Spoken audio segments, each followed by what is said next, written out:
Donc 15 jours en hiver, c'est le récit d'apprentissage d'un jeune dessinateur de bande dessinée dans le Japon des années 60.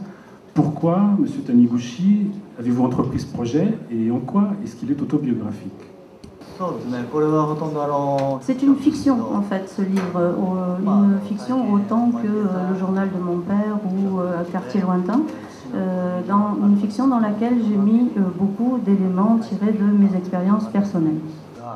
Quel était le regard que le monde extérieur portait sur cette profession un peu particulière d'auteur de bande dessinée à cette époque? Un petit peu avant que je commence justement ce travail d'auteur de manga, le manga était considéré comme quelque chose qui empêchait les jeunes, les enfants, de faire des études, de travailler bien à l'école. Est-ce que le regard que M. Taniguchi porte aujourd'hui sur l'époque qu'il décrit dans Un zoo en hiver est un regard nostalgique?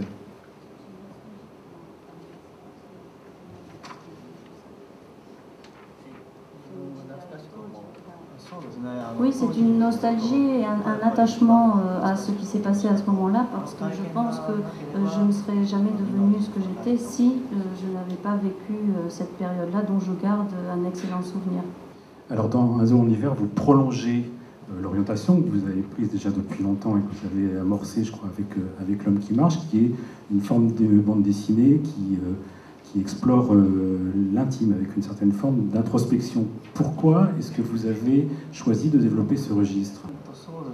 Oui, d'ailleurs je dirais que c'est plutôt avec autant de Bochan que j'ai découvert que je pouvais décrire des sentiments et faire un manga assez intime.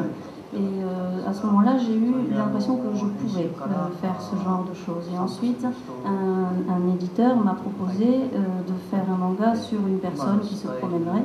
Et c'est de là qu'a été fait L'homme qui marche. Ensuite, je me suis aperçue que c'était vraiment un genre qui me convenait, qui me plaisait, et j'ai continué donc avec divers ouvrages. Alors comment est-ce qu'on construit un récit autour d'une approche très impressionniste qui repose sur des moments fugaces de la vie, des choses, comment dire, presque indicibles, qui sont le cœur même de ces récits?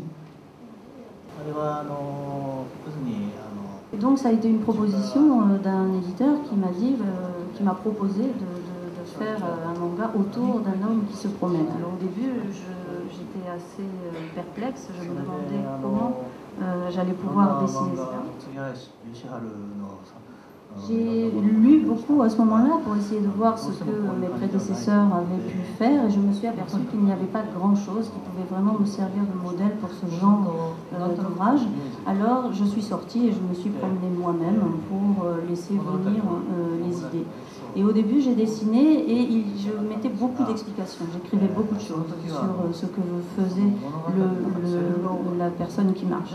Et en discutant avec mon éditeur m'a dit « Mais non, il faudrait vraiment que tout se passe rien qu'avec le dessin.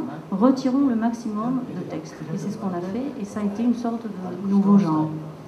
Alors, M. Taniguchi l'a expliqué, effectivement, L'homme qui marche est vraiment un moment de bascule dans son œuvre.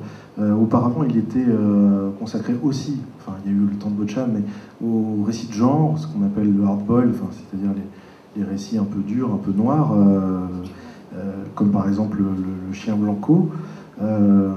Quel souvenir gardez-vous, M. Taniguchi, de ce moment de transition, et pourquoi votre activité créatrice s'est-elle infléchie de cette manière à cette période de votre vie?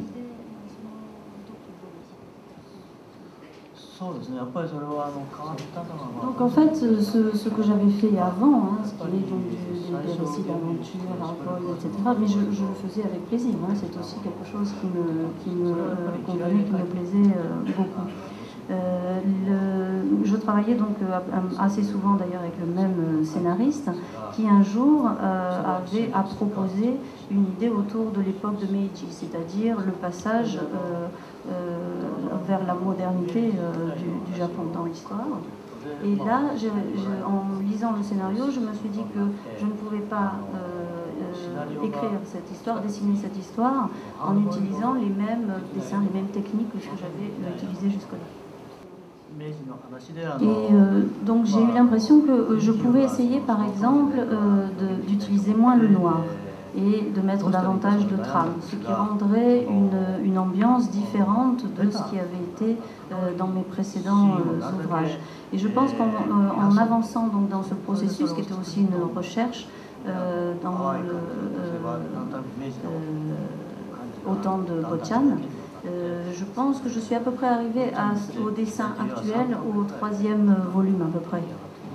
Est-ce qu'il est envisageable aujourd'hui, qu'un jour prochain, vous puissiez revenir à des récits de genre comme ça, du polar, des westerns, ou est-ce que c'est quelque chose auquel vous avez complètement tourné le dos? Oui, pourquoi pas. Enfin, ce sont tous genres qui sont intéressants et de voir à chaque fois comment les traiter.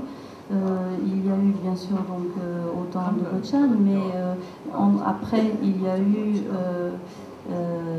Le Sommet des Dieux, qui lui était encore une sorte de retour, mais d'une autre manière, vers l'aventure et peut-être pas hardball, mais ce genre de situation différente encore de Botchan.